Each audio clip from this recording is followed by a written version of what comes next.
Hello and welcome to week 40 of the BinarX Student Payload Development Program. We're going to work on your payloads breadboard prototype.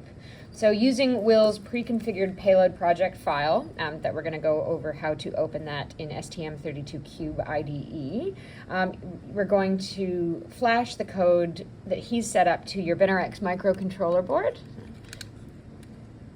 using the debugging cable, and then read the sensors on this, and the code that you're going to use today is already pre-configured to actually not just print on ADC1, but ADC1, 2, 3, and 4, and the 3 GPIO pins. So we're going to learn how to import that code, get that working, and then if there is time, you can start breadboarding your own payload circuits from your CDR diagrams, starting on the breadboard and connecting those to the appropriate connections here, and then use that same software that we're going to set up today, that same code, to see if you can start getting readings off of your sensors. For the digital sensors, there might be a little bit more work we need to do, and for the camera, certainly there'll be some more work we need to do, but for any of the analog sensors, this will work, and in principle, this is the sort of thing that you'll need to do for those digital sensors as well, and we'll speak to those teams individually. So switch off, you need everything from last week from your payload development kit, including your multimeter, and I want you, before you start, to do your test points as usual. And you'll also need the USB micro to A cable. Leave one end of it disconnected and disconnected for now, and connect the other end to your computer just while we wait, and that's everything we need to set up.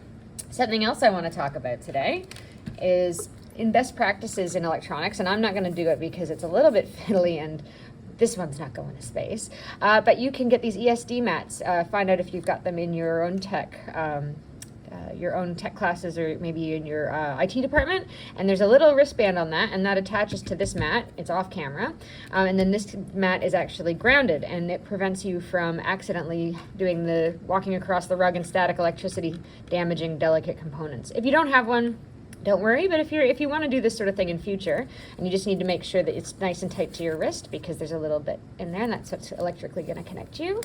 And so if you want more info on that, email us through, but that's what we do here when we're building our spacecraft, because they are very sensitive. We make sure that even when we're handling the qualification model, is that we've already always connected ourselves to the ESD grounding as well. All right, so we are going to make sure before we switch our payload on that everything is still connected where it needs to be, especially ground. Sometimes these are very easy when you're moving these around, and I'm guilty of it. These wires can often come out, so before you turn anything on, make sure that's all still good. So we'll switch it on, and that should still give us, the flashing LED from last week. So let's leave that switched on, and let's go over to our computer, and let's open up STM32 Cube IDE. You may see these pop up. This is just where the workspace is. You can leave that unchanged. In my case, it's on my desktop. If you click don't show again, then it'll not show it again. There's just the code from the other day. We'll wait for that to start up.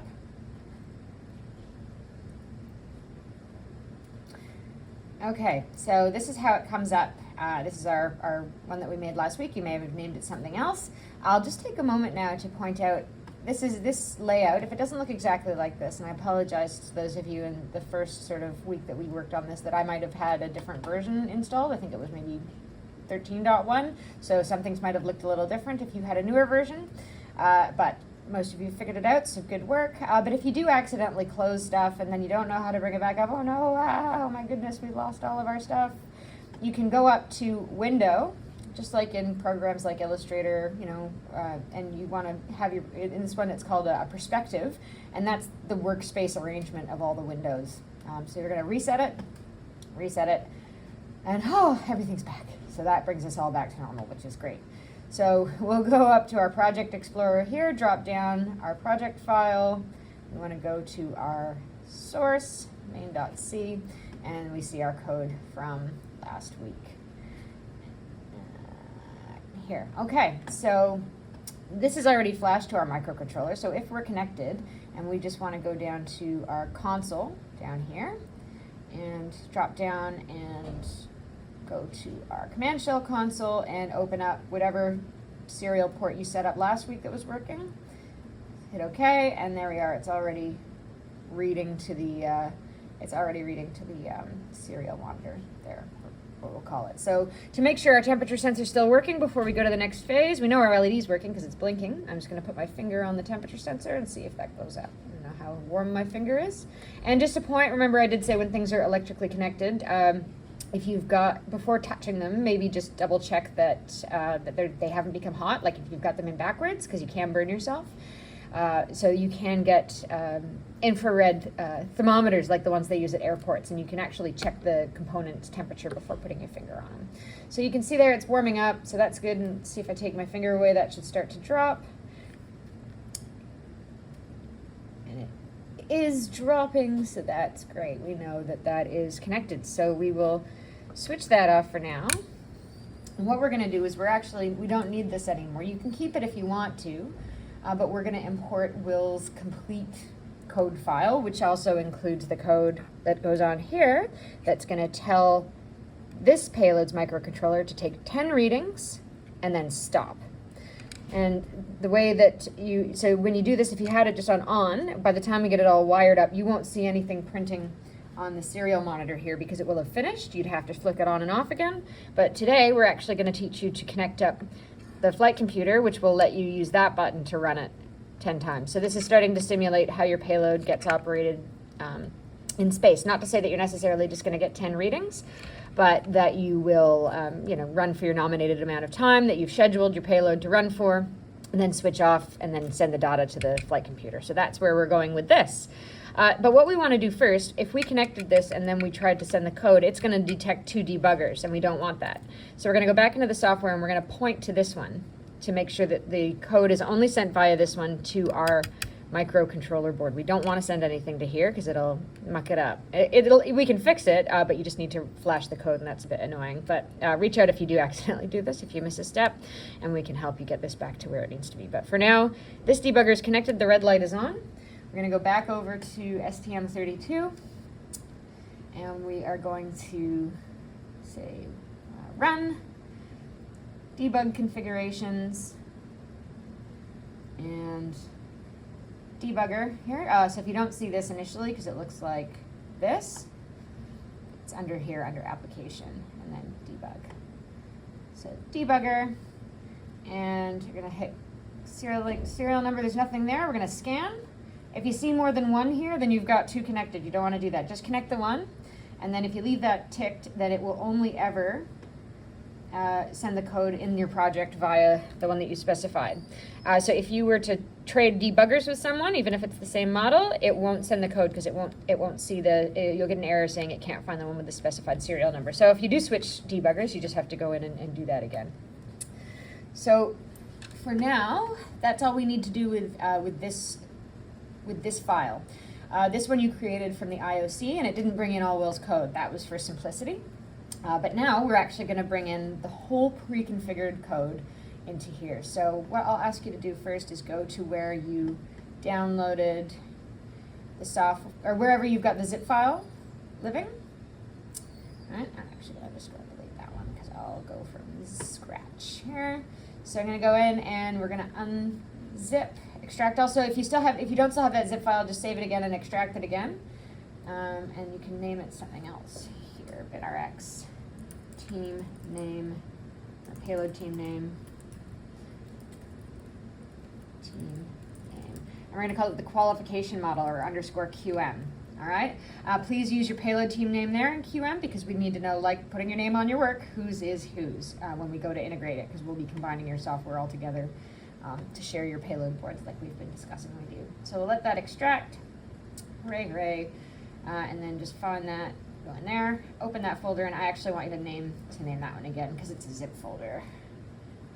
That's the one. Don't change any of the file names in the subfolders, just this one here. So payload team name, QM, great. Okay, so now we're going to go back here, and we are going to go up to File. What we'll do first is we'll actually close this. So you can delete it if you want, or get rid of it, or you can keep it. I like deleting them if I'm not using them anymore because, you know, if it's not something I've been like working on, like a version, but if it's just something for demonstration, because it can get messy, you can mix up which file belongs to which, but I'll close it for now. It'll close everything.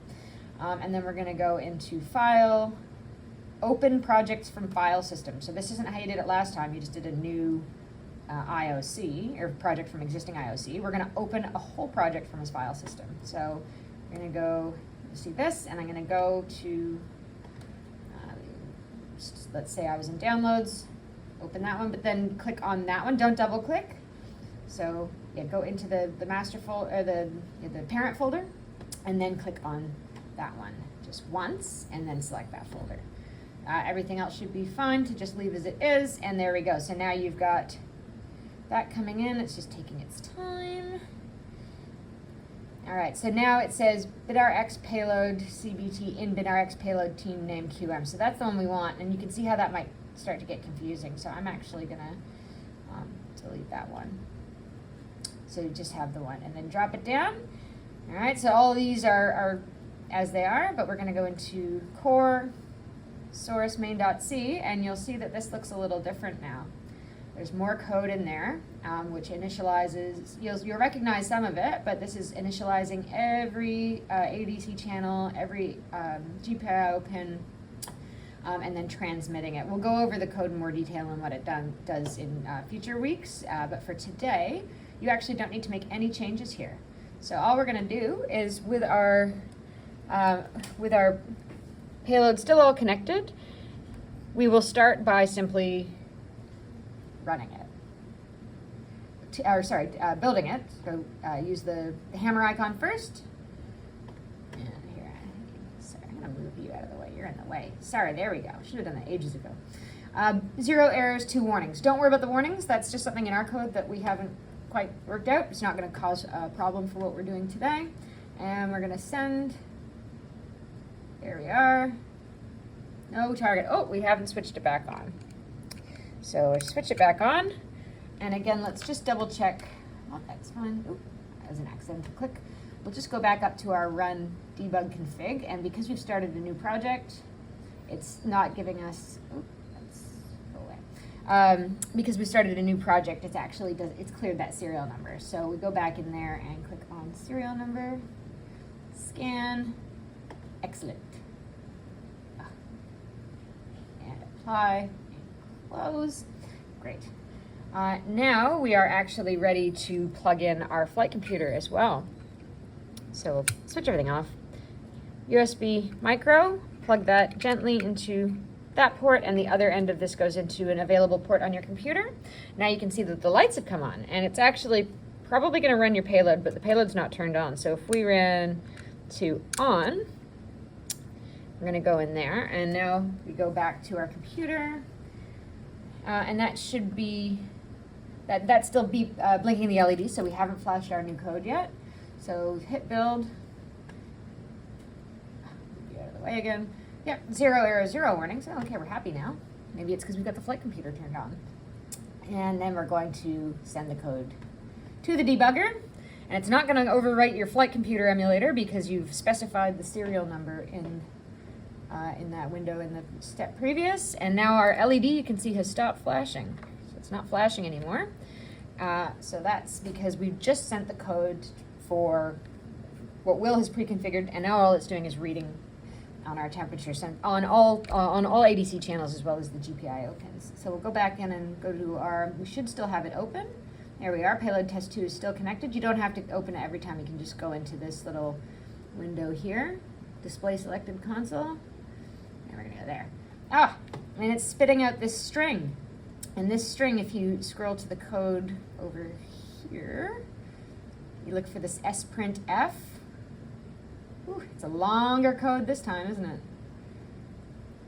Oh my goodness. Are we even on the right one? Main.c. Maybe it's in here. Ooh, making you dizzy. There we are. sprintf, CSV line. So this is starting to be the data file that is going to record the data from your sensors. And you've got ADC readings 0, 1, 2, and 3, which I believe correspond to pin 1, pin 2, pin 3, and pin 4. Hasn't been commented. But you could add some comments if you can figure that out. And then GPIO read pin, sensor GPIO 1, 2, and 3, and then HAL get tick, which is our milliseconds. So you can see it's gone from 0, if I go up here, it's our old 0. It started as 0, and then it's kind of roughly going up every second, a little bit over every second. So then there's your ADC 1, 2, 3, and 4, your GPIO 1, 2, and 3, and then your seconds. So our circuit's currently connected to ADC 1, but you can see that we're actually getting values for all of them. On the one that's connected, it is a reading. On the other ones, it's just noise. If you were to ground out, if you were to connect these ones to ground, it should go to low or 0, but we won't worry about that right now. We'll just verify that that's the correct one. So an easy way to do that is if we just move everything switched off, because we switch things off before we move wires. I'm going to go on to ADC 2, and let's just see. Oh my goodness. And then we'll go on again, and actually, so you can see it actually starts running again. So this is where it's going to run for just straight away for 10 goes. And that value that we saw, similar values that we saw on our first run on ADC1 here,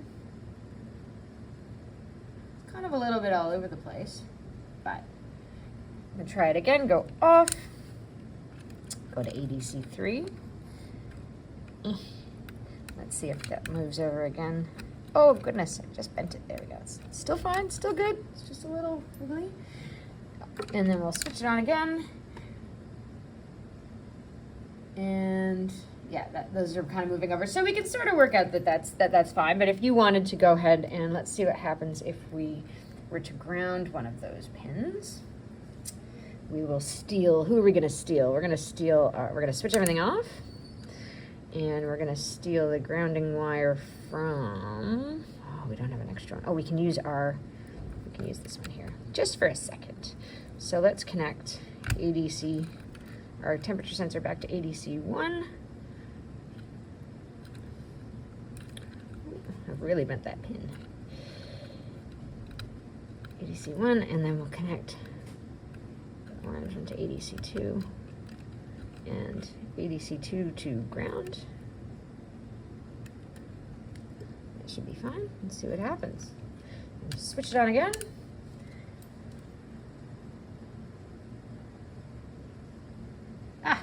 And you can see here now, ADC2, which we've grounded, has gone to low. So that's, if you want to go ahead and wire those all up so you could isolate which one you're reading, then which one's actually a reading versus just noise, you can do that. So now what we're going to do is we're going to switch it all off. And I'm going to go ahead and restore my circuit to the way it was, because I do want to use that in a second. GPIO.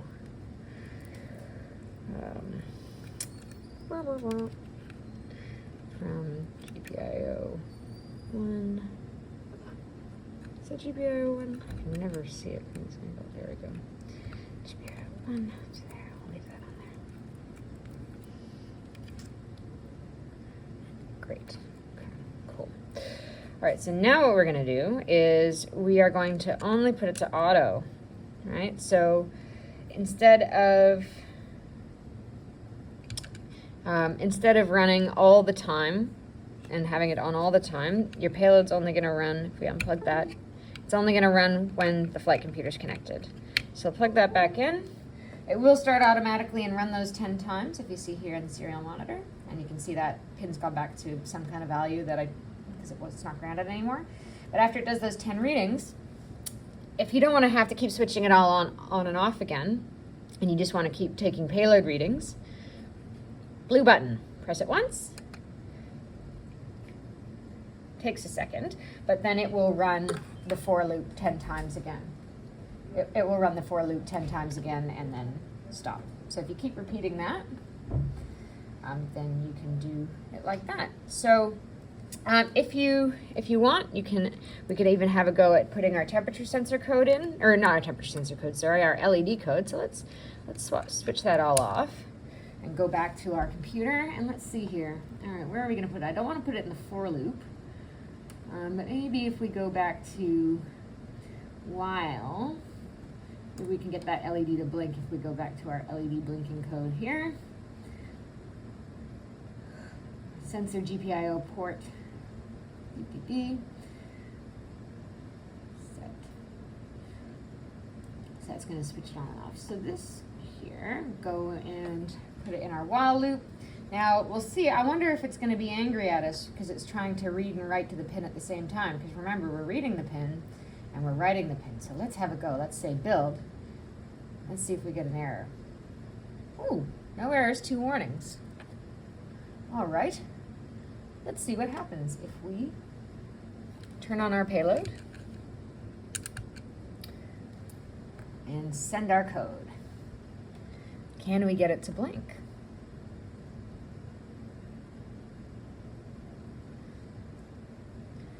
It is connected, downloading. Okay, it's on, but it's stuck because it's only gonna run once because I think it's already run. So if we go back now to our, oh, is it gonna blink for me? It's blinking, okay, so must have just taken a little while to initialize. Let's open up our payload and see what's happening there. So it's taken its reading. And the reason that the LED is still blinking is because it's outside of that 10 repeat for loop here. If we put it in there, it wouldn't do it. So you can play around and move that around and see how that affects the code. But now we have a blinking LED, and if we press our button again, what's going to happen? Oh, this is going to kind of stall, but we know it's gone. And then are we going to get our 10 readings again? Ah, it's not on auto mode. So auto. There we go. Okay, so it has to be switched to auto mode. There's our 10 readings.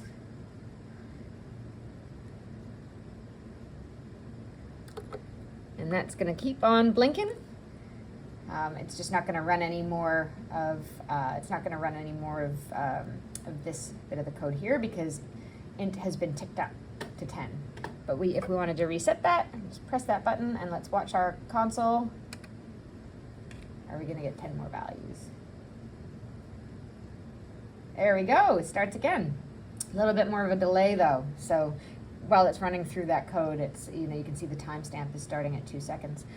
So that's it for today. However, if time allows and you switch everything off, have a go at starting to build your circuit for your payload on here, connecting it. Use this software to just listen on those channels, on whatever ADC channel that you built for your Arduino-based prototype, whether that's the photodiodes using an op-amp or whether that's the Hall effect sensor sending out an analog value. Just start connecting those up and testing them, and you can absolutely start to get that going. There's another resource that we're going to show for this week called Fallstad, and that is a really useful little bit of kit as well. So fallstad.com, falstad.com. You can actually start putting some components in and simulating the circuit. So have a little play with it. We're not going to get into it today, but this one here that I've prepared earlier that I've put a link to in this week's lesson plan it's a resistor, and you can change the value by click on it. There we go. There. Right click, edit. You can change your resistance in ohms, and this is handy if you're gonna see if you've got too much current. See, oh, the current goes crazy, and that's our LED, and that's our power source, and our power source in this case is 3.3 volts, and you can change that. So if you wanted to play around with that, whatever you wanted to do, 5 volts. Ooh, that just looks, and then, so go up to 500 ohms. This is a good one to start simulating your circuits. We'll chat with you about that in another week and sort of help you through that, but that's something you can have a little play around with as well if you're interested. But yeah, that's it for now. Switch everything off before you go and disconnect everything, and I hope that this is coming along well. In the coming weeks, as we come out to visit you, we will be coming around and helping you once you get this tested with the breadboard and this kit here. We will come and we were going to start soldering those components on for your handover model. So please keep going, and if you have any questions, as always, BinarX at curtin.edu.au. And we hope to hear from you soon. Thanks. Bye.